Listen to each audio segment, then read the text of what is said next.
13. Avisos de tempestade. Passaram-se 2 meses desde o relato de ameaças contra mim. As coisas mais ameaçadoras que me aconteceram foram os olhares hostis de alguns jovens. Comecei a cogitar se os alarmes não eram infundados. Era Natal novamente, alguns anos depois de eu ter encontrado o bebê de Belém. Embora alguns membros da família tivessem vindo visitar-me, o telefonema de advertência do meu tio lembrava-me que o relacionamento da família ainda era forçado e senti ser uma boa ideia dar uma ceia para os meus parentes e amigos, a fim de ver se podíamos fazer algo para pôr fim à separação. De modo que gastei bastante tempo fazendo a lista de convidados. Certa noite, antes de ir para a cama, coloquei a lista dentro da Bíblia com a intenção de mandar os convites na manhã seguinte. Isso jamais seria realizado. Ao abrir a Bíblia na manhã seguinte, a fim de tirar a lista, meus olhos caíram numa passagem que dizia: quando deres um jantar ou uma ceia, não convide os teus amigos, nem teus irmãos, nem teus parentes, nem vizinhos ricos, para que não suceda que eles, por sua vez, te convide e sejas recompensado. Antes, ao dares um banquete, convide os pobres, os aleijados, os coxos e os cegos, e serás bem-aventurado pelo fato de não terem eles com o que recompensar-te. A tua recompensa, porém, tu a receberás na ressurreição dos justos. Lucas 14, do 12 ao 14. Senhor, é essa a tua mensagem para mim? Indaguei segurando a Bíblia em uma mão e a lista de convidados na outra. Era certo que a maioria dos meus parentes, vizinhos e amigos eram gente rica. Tinha dito a mim mesma que esta era uma oportunidade de fazer com que muçulmanos e cristãos se unissem, mas na realidade percebi que o orgulho se tinha intrometido.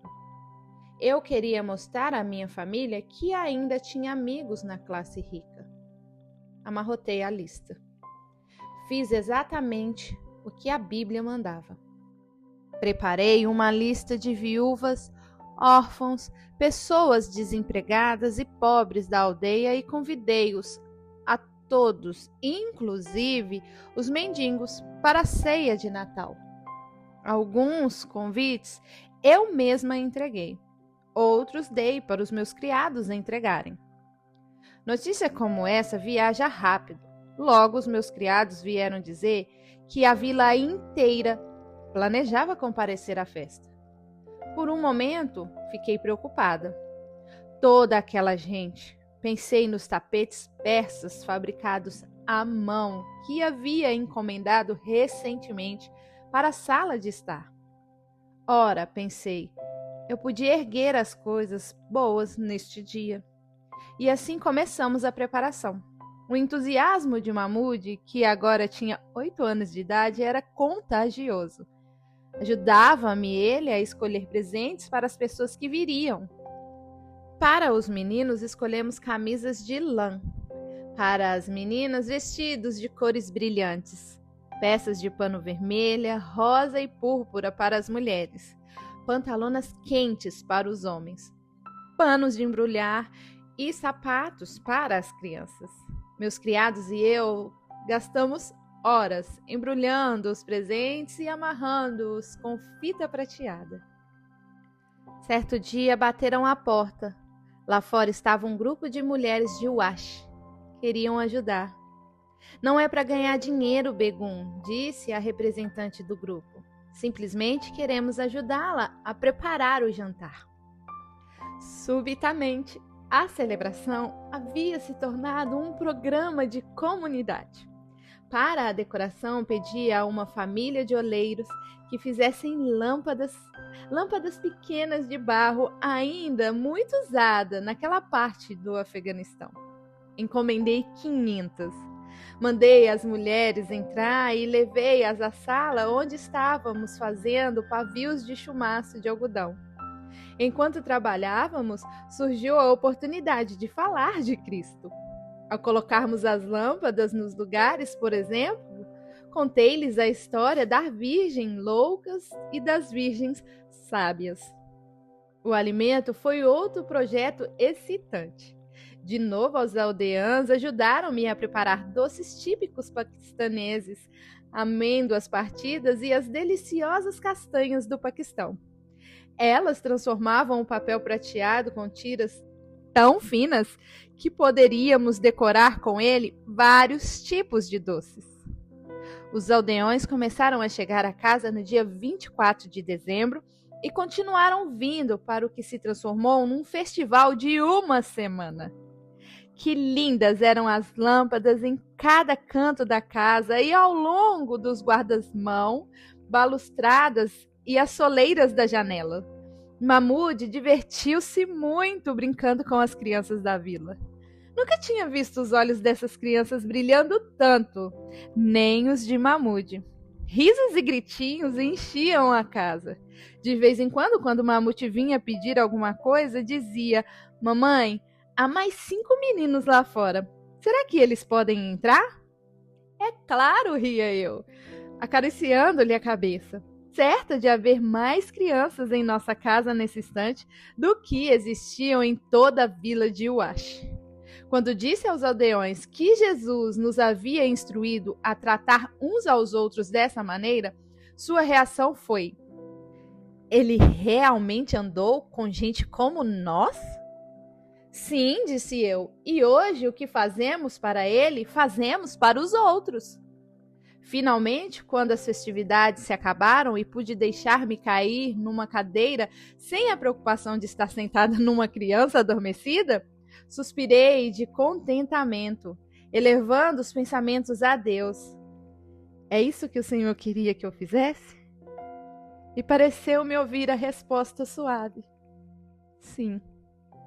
Então percebi.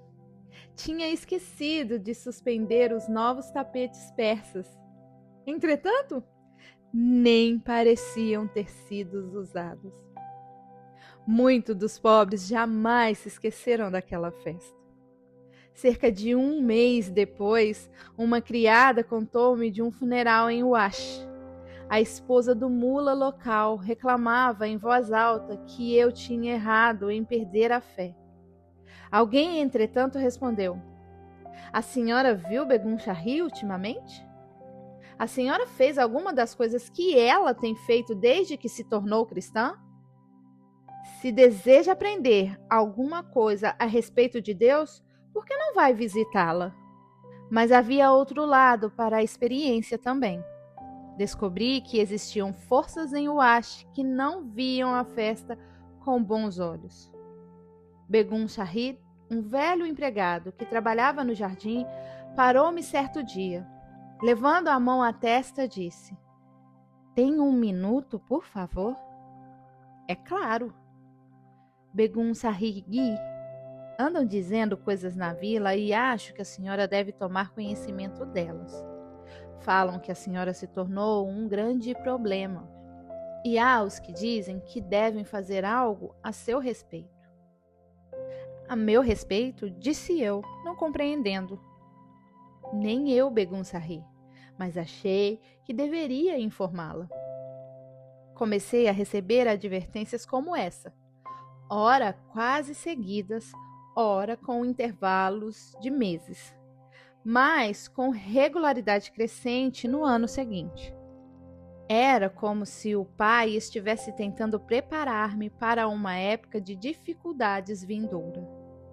Certo dia, por exemplo, 3 meninos da vila vieram à nossa casa. Mais tarde, indagava-me a mim mesma se não eram mensageiros de Deus disfarçados de criança. Mahmud veio procurar-me para me dar a notícia dos meninos. Ele tremia e seus olhos estavam cheios de medo. "Mamãe, a senhora sabe o que os meus amigos disseram?" "Disseram que a vila, as pessoas estão planejando matá-la." tencionam fazer isso depois das orações de sexta-feira. Ele começou a soluçar. Se a senhora morrer, eu também morrerei. O que deveria fazer? Peguei Mahmoud nos braços, acariciei-lhe o cabelo negro e despenteado, tentando confortá-lo. Minha querida criança, disse eu, vou contar-lhe uma história. E contei-lhe de novo a história do primeiro sermão de Jesus em Nazaré, onde a multidão ficou tão furiosa que decidiu matá-lo a pedradas. Mahmoud disse: Jesus passou por meio deles. Não havia nada que alguém pudesse fazer para ferir a Jesus, a menos que o Pai permitisse. A mesma coisa é verdade a respeito de você e de mim. Temos a perfeita proteção de Deus. Você acredita nisso? A senhora quer dizer que nunca seremos feridos, nem magoados? Não, não é isso que eu quero dizer. Jesus foi ferido, mas somente quando o tempo de seu sofrimento havia chegado. Não precisamos levar uma vida de constante temor de que algo terrível está para acontecer a nós. Nada poderá acontecer até que chegue a nossa hora. E talvez essa hora nunca venha. Simplesmente teremos de esperar para ver. Mas nesse interim podemos viver confiadamente. Você compreende? Mahmoud olhou para mim, seus olhos castanhos escuros suavizaram-se. Subitamente sorriu, deu meia volta e saiu correndo para fora, gritando alegremente. Era a melhor resposta à minha pergunta que ele podia ter recebido. Gostaria de poder dizer que eu própria sentia essa confiança. Não que eu não cresse no que tinha dito a Mahmoud, mas minha fé ainda não era como a das crianças. Levantei-me e levei a Bíblia para o jardim. Meu coração não estava exatamente leve. Que ousadia deles tentar expulsar-me da minha terra.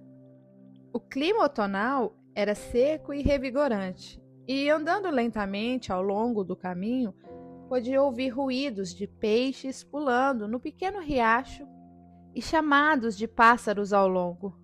Crisântemos e outras flores, resquícios do verão, reanimavam o caminho. Sorvia o ar agradável e leve. Essa era a minha terra, o meu povo, o meu país. Minha família o havia servido bem por 700 anos.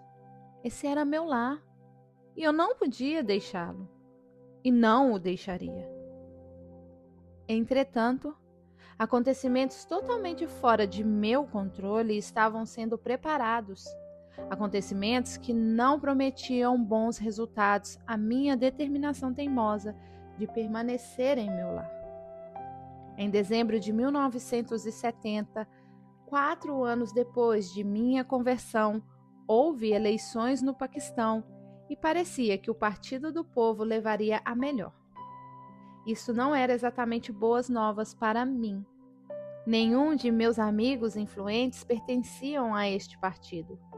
Islamismo é a nossa fé, democracia, nossa política, socialismo, nossa economia. Era o slogan do novo partido, um slogan dirigido ao homem de rua. Sei que os paquistaneses comuns sentiam um sentimento novo de poder. Isso era bom para mim? Provavelmente fosse bom para a Nova Bilks, mas também havia nisso um perigo inerente, pois nada inspira mais o zelo do fanatismo do que a crença de que seu governo o apoiará em suas proezas. Minha antiga reputação certamente não era a de democrata e o socialismo não se encaixava nas tradições centenárias de nossa família. Islamismo? Bem, agora era traidora. Seguia os acontecimentos a alguma distância. Certo dia, entretanto, um velho amigo de meu pai, que pertencia ao governo, chegou de Sadar. Apesar do desespero que sentia por causa de minha nova fé, Tinha tentado permanecer meu amigo chegado. De tempos em tempos, ele telefonava ou vinha visitar-me, só para se certificar de que tudo estava bem. Sentado no divã com capa de seda de nossa sala de visitas, tomava chá comigo. Bilks, disse ele a voz baixa, você tem consciência do que está acontecendo e de como esses acontecimentos poderão afetá-la? Você está falando do Partido do Povo Paquistanense? Eles ganharam a eleição, é claro. O que você sabe de Zulfikar Ali Bhutto? Conheci-o bem, disse eu. Você não leu os jornais? Não ouve o rádio? Não. Você sabe? Não tenho tempo para essas coisas. Bem, aconselho-a a tomar tempo. A situação do governo mudou. Duvido que você possa contar com o Bhutto, como contou com o presidente anterior. Acrescentou ele. Querida, você perdeu toda a influência que tinha nos altos círculos. Essa era já passou. Meia hora mais tarde, depois de despedir-me de meu velho amigo, voltar, chamar a criada para fazer a limpeza, percebi uma coisa estranha. Havia acontecido enquanto conversava com o meu amigo. Era como se ele tivesse falado pelo Senhor, preparando-me para o fato de que meus amigos protetores e influentes não mais existiam, levando-me a um passo a mais para a dependência total do Senhor. Não passou muito tempo até eu começar a perceber crescente hostilidade. Via nos olhos dos homens quando andava por Wash. Jamais me esquecerei da mudança de atitude de um oficial com quem discutia impostos sobre a propriedade. No passado, ele havia sido um homem servil, que se inclinava e levantava a mão à testa. Agora, o indivíduo estava abertamente hostil. Essa hostilidade era evidente nos comentários incisivos e na maneira desdenhosa com que bateu o formulário na mesa à minha frente. Mais tarde, enquanto passeava pela estrada que rodeava minha casa, vi um homem que geralmente se desviava do caminho a fim de falar comigo. Agora percebi algo totalmente diferente. Percebeu-me e rapidamente voltou a cabeça e começou a estudar o horizonte enquanto eu passava. Interiormente sorri e disse: Senhor, todos nós agimos como crianças. É interessante, mas o nosso governo não parecia ter nenhum efeito sobre meus criados, a não ser por Nurjan, que ainda desfrutava quietinha de seu novo andar com Jesus, e Raishan, minha outra criada cristã. Meu quadro inteiro de empregados eram seguidores fiéis de Maomé. Entretanto, existia entre nós verdadeira afeição. Mais de uma vez, meus criados muçulmanos vieram ao meu quarto a fim de implorar. Por favor, Bergun Sahigi, diziam em voz baixa, se a senhora tivesse de partir, ou se decidisse partir, não se preocupe conosco, encontraremos trabalho. Que relacionamento diferente tinha eu agora com os criados em comparação com o relacionamento de 4 anos atrás? Os sonhos também tiveram um papel admirável em minha vida nesta época. Os sonhos tinham feito parte da minha experiência cristã desde o dia em que encontrei Jesus pela primeira vez, o qual veio em um sonho cear comigo. Agora, essas experiências estranhas e místicas, como Paulo disse ter experimentado, tornaram-se ainda mais frequentes. Certa noite, encontrei-me tomada no espírito, atravessando o oceano em velocidade terrível. Com a velocidade da luz, cheguei ao que pensava ser a Nova Inglaterra, nos Estados Unidos, embora nunca tivesse estado lá. Estava à frente de uma casa ou era um asilo para velhos. Flutuei para um quarto com camas duplas. Numa cama jazia uma mulher de meia idade, rosto redondo, olhos azuis claros e uma mistura de cabelo curto, grisalho e branco. Uma colcha branca de algodão em padrões triangulares cobriam a cama. Obviamente, ela estava muito mal. Percebi que tinha câncer. Numa cadeira ao lado, uma enfermeira lia. Então vi o Senhor no canto do quarto. Ajoelhei-me perante ele e perguntei-lhe o que eu deveria fazer. Ore por ela, disse ele. De modo que eu fui até a cama da mulher e orei fervorosamente por sua cura. Na manhã seguinte, deixei-me ficar à janela, ainda espantada pelo que tinha acontecido naquele quarto do outro lado do mar. Por que Jesus tinha me pedido que orasse por aquela mulher? Ele estava lá. Entretanto, pediu-me que orasse por ela. Estava principiando a ter um deslumbre de uma revelação tremenda. Nossas orações são vitais ao Senhor. Ele opera por meio delas. Fui levada ao capítulo 5 de Tiago. E a oração da fé salvará o enfermo. E o Senhor o levantará. E se houver cometido pecado, ser-lhe-ão perdoados. Muito pode, por sua eficácia, a súplica do justo.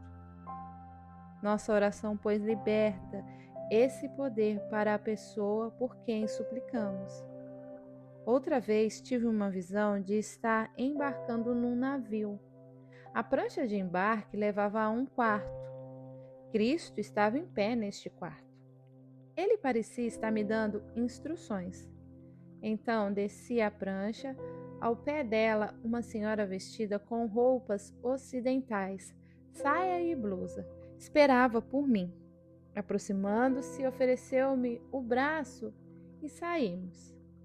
Aonde estamos indo, Senhor? Perguntei por sobre o ombro, mas ele não queria me dizer. O sonho parecia indicar que eu iria sair de viagem, embora dessa vez eu estivesse indo a um destino desconhecido, ainda assim Jesus estaria protegendo a viagem. O sonho deixou-me em estado de preocupação, de modo que não fiquei espantada com a notícia trazida por um velho amigo.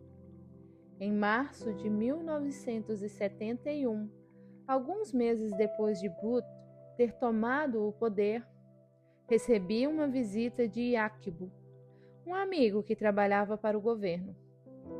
Ele tinha sido íntimo de nossa família por anos. De fato, quando meu marido era ministro, houve uma época em que o Paquistão esteve em declínio econômico com um sério desequilíbrio de importação. Yakibuk e eu tínhamos ajudado a inaugurar um programa que veio a ser chamado o Plano do Viver Simples. A ideia básica era encorajar as indústrias paquistanesas a produzir nossos próprios bens, diminuindo a necessidade de importação. Fomos por todo o país estimulando pequenas fábricas e tentando dar início a pequenas indústrias. Encorajamos as tecelãs locais a produzirem tecido. Nós mesmos tínhamos nos voluntariado entrando num programa de austeridade, usando vestimentas tecidas em casa.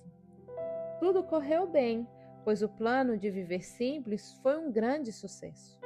À medida que as fábricas locais progrediam, a condição econômica do Paquistão melhorava. Desde então, Yakibuk visitava-me ocasionalmente a fim de discutir política e a situação mundial. Ele sabia das posses de nossa família, pois tinha visitado as muitas propriedades que tínhamos por todo o Paquistão e sabia que a maior parte dessa nossa renda provinha dos empreendimentos imobiliários.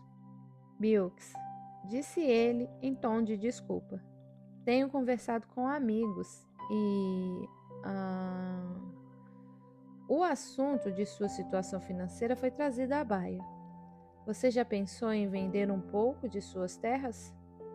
Acho não ser seguro você ter todas as suas rendas investidas em propriedades. Booth está prometendo a reforma agrária. Era muita consideração de Yakibuk dizer-me tal coisa, e não sem risco. Com a hostilidade crescente para com a classe regente de ontem, o carro do governo que ele usava à porta de minha casa podia facilmente trazer-lhe complicações. Obrigada, Yakibuk, disse eu, tentando controlar minha voz. Mas, como as coisas estão agora, estou decidida.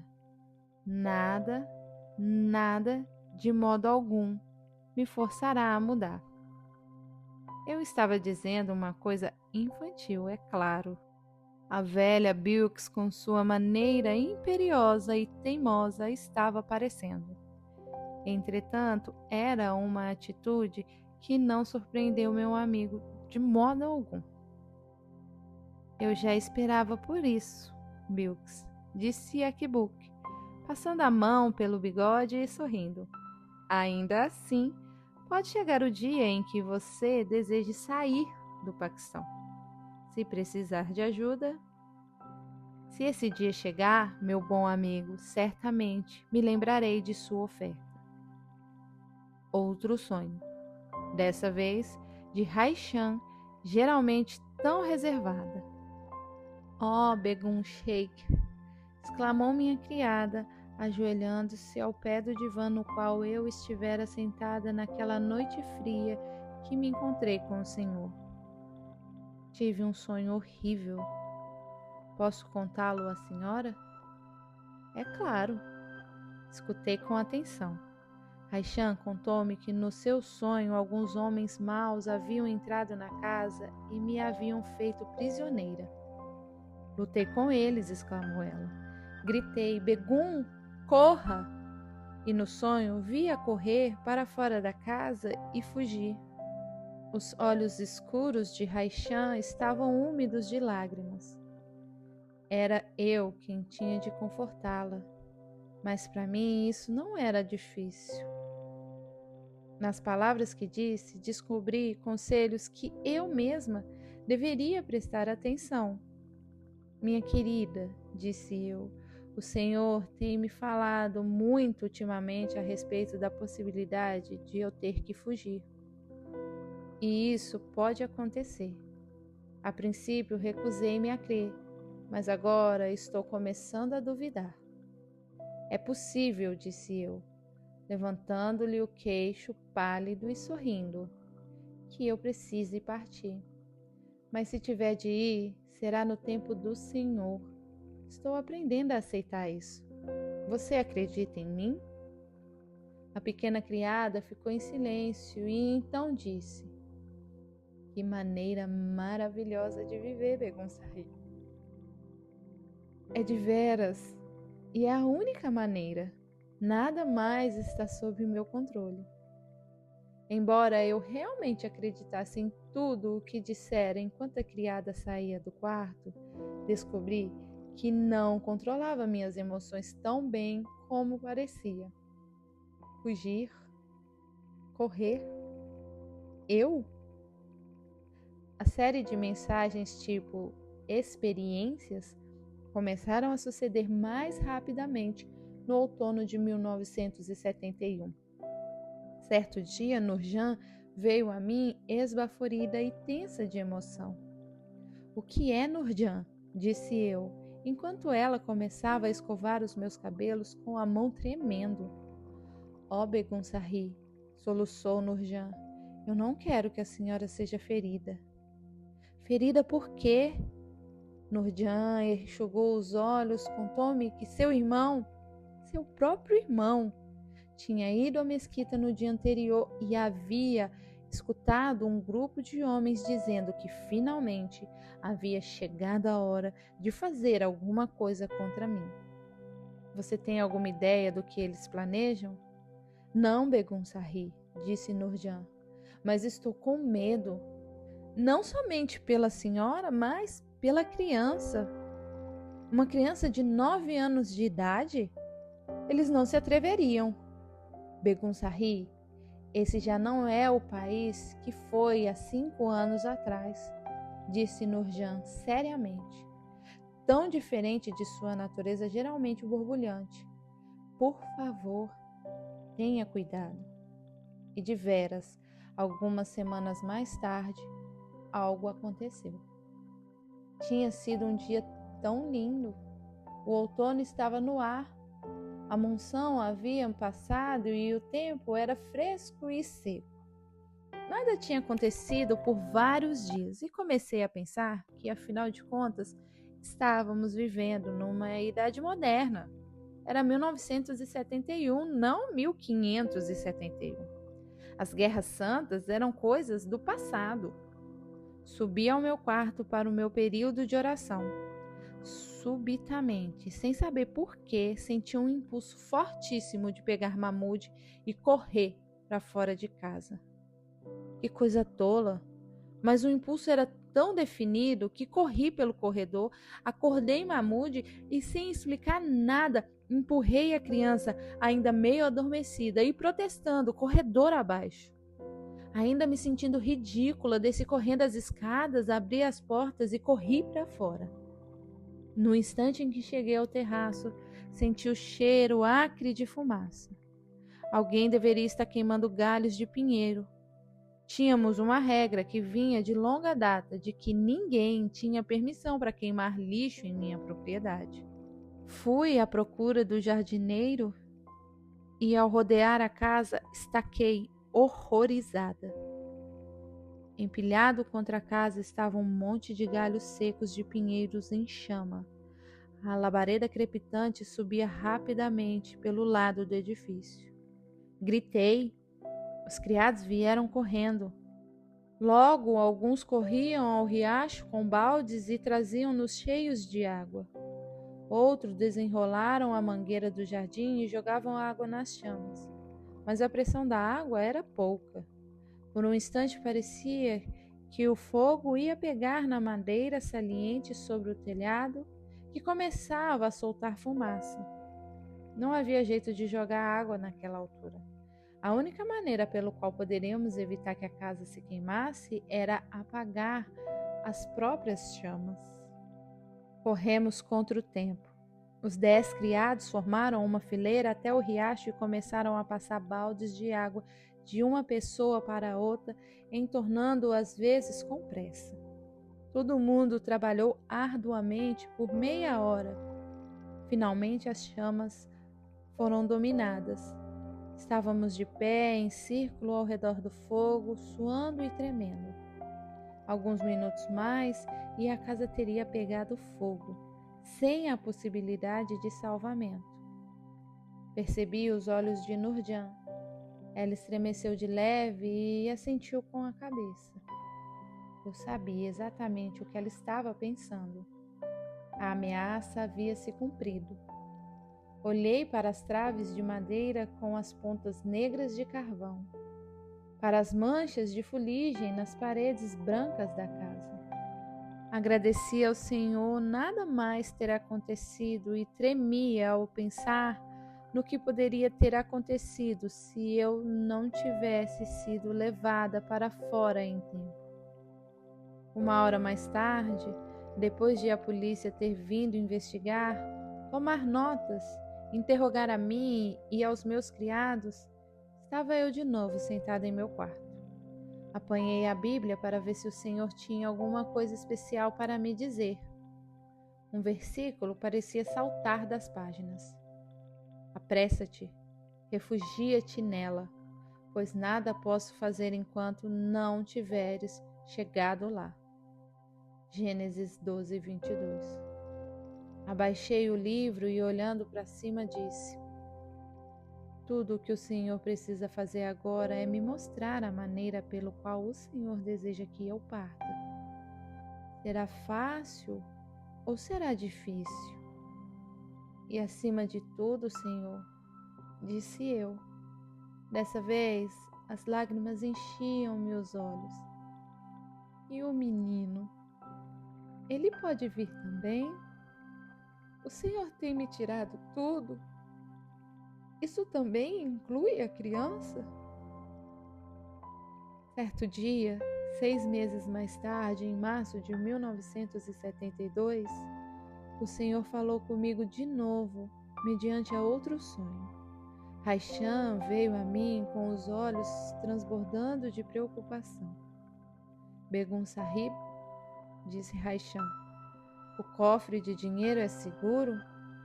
Ela se referia ao cofre portátil em que eu guardava o dinheiro da casa. É claro que é seguro, respondi. Por quê?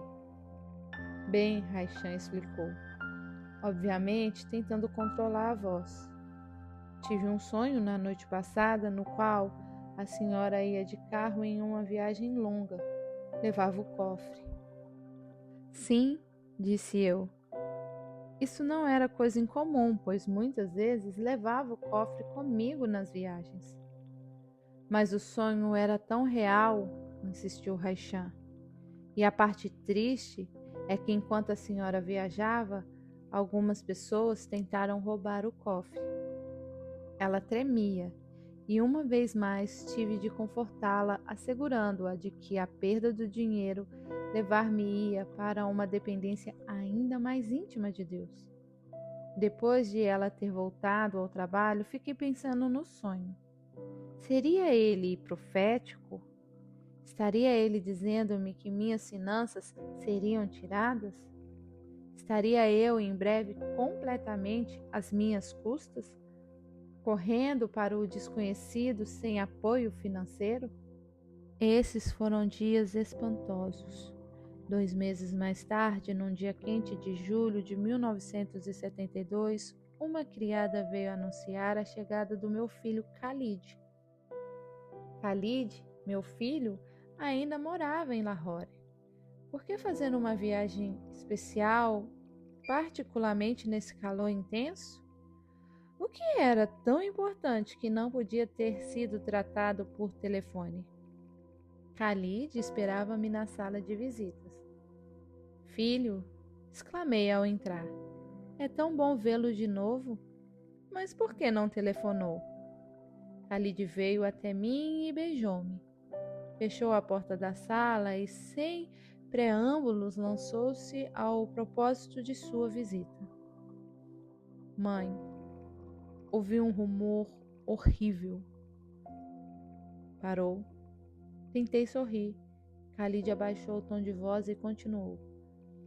Mamãe, o governo vai desapropriar muitas propriedades privadas. Minha mente voltou-se à visita do meu amigo que trabalhava para o governo e que havia dito a mesma coisa, cerca de 1 ano atrás, em março de 1971. Será que sua visita profética estava agora se cumprindo? Khalid contou-me que Bhutto estava começando sua reforma agrária e que era muito possível que minhas propriedades estivessem entre as primeiras a ser nacionalizadas. O que você acha que eu devo fazer? Perguntei. Será que tomarão tudo ou somente uma parte? Khalid levantou-se e foi até a janela do jardim, em pensamentos profundos.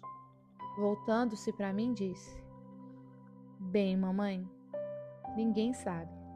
Talvez fosse melhor vender um pouco de suas propriedades em porções pequenas. Dessa forma, o novo proprietário estaria protegido contra a apropriação do governo. Quanto mais pensava a esse respeito, mais sentia que a sugestão de Khalid fazia sentido. Fomos discutir a questão com Tony e todos nós concordamos ser a maneira correta de se proceder. Ficou então decidido. Khalid voltaria a Lahore.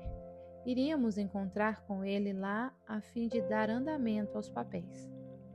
Foi assim que, numa manhã quente de junho de 1971, Tony, Mahmoud e eu estávamos quase prontos para a viagem a Lahore, a fim de ver corretores para tratar da venda de minhas propriedades. Ao sair da casa, a beleza do jardim atingiu-me. As flores de verão estavam em sua maior beleza, e até as fontes pareciam borbulhar mais alto do que de costume. Estaremos de volta em algumas semanas, disse aos criados, reunidos nos degraus da frente da casa. Todo mundo parecia aceitar essa ideia. Todo mundo, isto é, menos Nurjan e Raishan. Nurjan subitamente explodiu em lágrimas e saiu correndo. Tristemente subiu ao meu quarto a fim de apanhar alguma coisa que eu tinha esquecido. Ao voltar de novo para o hall a fim de descer, Raishan estava de pé em minha frente. Tomou minha mão com os olhos molhados de lágrimas. Deus vá com a senhora, Begum Sahib, disse ela suavemente. E ele é contigo, respondi. Raishan e eu ficamos paradas no hall em silêncio, nada dizendo, mas compreendendo tudo. De alguma forma percebi que eu não mais veria essa pessoa alta e esbelta de novo. Ela, com quem me tornei tão íntimo. Apertei-lhe a mão e sussurrei. Não há ninguém que possa pentear meu cabelo como você. Raishan levou as mãos ao meu rosto e saiu correndo. Estava a ponto de fechar a porta do quarto quando algo me deteve. Entrei de novo no quarto e fiquei parada em pé. Um silêncio pairava sobre o quarto mobiliado de branco. O sol matinal entrava pela janela do jardim. Foi aqui que me encontrara com o Senhor. Dei as costas para o quarto e para o meu precioso jardim, onde tantas vezes havia sentido a presença do Senhor. Saí da casa e caminhei em direção ao carro. Existiam pessoas em Lahore a quem ficaria extremamente feliz em rever. Primeiro, é claro, Khalid, sua esposa e sua filha adolescente. Também havia a possibilidade de ver os Oud. Eu tinha escrito que iria a Lahore. Sua nova missão ficava numa vila a alguma distância da cidade, mas esperava ver estes velhos e queridos amigos. Lahore, como de costume em junho, estava terrivelmente quente. Das ruas subia o vapor da chuva da última moção. Ao passarmos pelas ruas movimentadas do centro da cidade, um alto-falante num minarete acima de nós irradiava a voz metálica da oração do meio-dia de um muezim. O trânsito subitamente diminuiu enquanto os carros e caminhões procuravam estacionamento. Os motoristas desciam para a calçada, estendiam seus tapetes de oração e começavam a se prostrar. Tony só pôde ficar conosco por pouco tempo, por causa de suas obrigações anteriores. Depois de arrumarmos os papéis necessários e de termos uma conversa curta, Khalid levou-nos à estação ferroviária para que Tony pegasse o trem. Na estação tivemos um instante de pungência, um período mais triste do que eu poderia compreender. Segundo o planejado, Mahmud veria sua mãe de novo em alguns dias. Entretanto, todos nós percebemos algo inusitado nessa despedida. Mahmud, com quase 10 anos de idade, tentava conter as lágrimas ao beijar a mãe. Tony chorava abertamente enquanto abraçava o filho. De repente eu também estava chorando, e nós três nos abraçamos na plataforma de embarque. Finalmente, Tony jogou os cabelos cor de castanho escuro para trás e sorriu. Ora, animemo-nos, isso não é um funeral. Sorri, beijei-a de novo. Mahmud e eu seguimos lá com os olhos enquanto embarcava no trem. O trem apitou e os vagões começaram lentamente a sair da estação. Uma dor profunda invadiu o meu coração. Procurei o rosto de Tony na janela, localizei-o. Mahmud e eu jogamos-lhes vários beijos. Avidamente fixei o rosto de Tony na mente, gravando-o na memória. O dia seguinte, gastei-o com corretores de imóveis que me preveniram de que a venda das minhas propriedades levariam várias semanas. Khalid assegurou-nos que seríamos bem-vindos por todo o tempo que quiséssemos permanecer em sua casa. A única coisa que me perturbava é que não teria comunhão espiritual. Agora sabia por que os discípulos saíram 2 a 2. Os cristãos precisam uns dos outros para apoio e conselho. Telefonei para os Old. Que bom foi ouvir de novo a voz de Mary. Rimos, choramos e oramos no telefone. Embora tivessem um programa muito ocupado que os impedia de vir a Lahore, é claro que podiam colocar-me em contato com cristãos na cidade. Mary mencionou especialmente a esposa de um professor universitário, Peggy Scholar Holtz. Estranho, porque meu coração bateu mais rápido ao som deste nome. Dentro de minutos, Peggy e eu estávamos conversando no telefone. Dentro de horas, ela estava na sala de visitas de Khalid.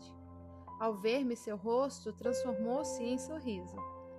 Diga-me, Begun Shahid, ela disse, é verdade que você encontrou Jesus pela primeira vez em um sonho? Como é que veio a conhecê-lo? Ali na sala de visitas, contei a Peggy minha história toda, justamente como tinha começado 6 anos atrás. Peggy ouviu com toda a atenção. Ao terminar, ela pegou a minha mão e disse a coisa mais espantosa. Gostaria que você fosse aos Estados Unidos comigo. Olhei para ela, estonteada, mas de novo meu coração disparava. Estou falando sério, disse Peggy. Parto em breve a fim de colocar meu filho na escola. Ficarei nos Estados Unidos por 4 meses. Você poderia viajar comigo e falar às nossas igrejas lá. Ela estava tão entusiasmada que eu não quis arrefrear-lhe o ânimo. Bem, disse eu sorrindo, agradeço muito o seu convite, mas deixe-me orar a esse respeito. Na manhã seguinte, uma criada entregou-me um bilhete. Li-o e dei uma risada. Era Peggy. Dizia, você já orou? Sorri, amassei o bilhete e nada fiz. Era um absurdo até mesmo pensar a respeito. A menos que, subitamente, os acontecimentos dos 2 anos passados vieram-me à mente numa onda enorme. Os sonhos, as advertências, o incêndio, minha decisão de fazer o que quer que o Senhor desejasse, ainda que significasse deixar minha terra natal. Não tinha realmente entregue a pergunta de Peggy ao Senhor, mas agora o fiz. Coloquei a viagem em suas mãos. Era difícil porque uma parte de mim, que eu não compreendia, sabia que se eu partisse, não seria só por 4 meses, mas seria para sempre. Senhor, diloei uma vez mais. Tu sabes quanto desejo permanecer em minha terra. Afinal, eu tenho 52 anos de idade e essa não é uma boa idade para começar tudo de novo. Mas, suspirei, mas essa não é a coisa mais importante, não é? Tudo o que realmente importa é permanecer em tua presença. Por favor, ajuda-me, Senhor, a jamais tomar uma decisão que me venha afastar da tua glória.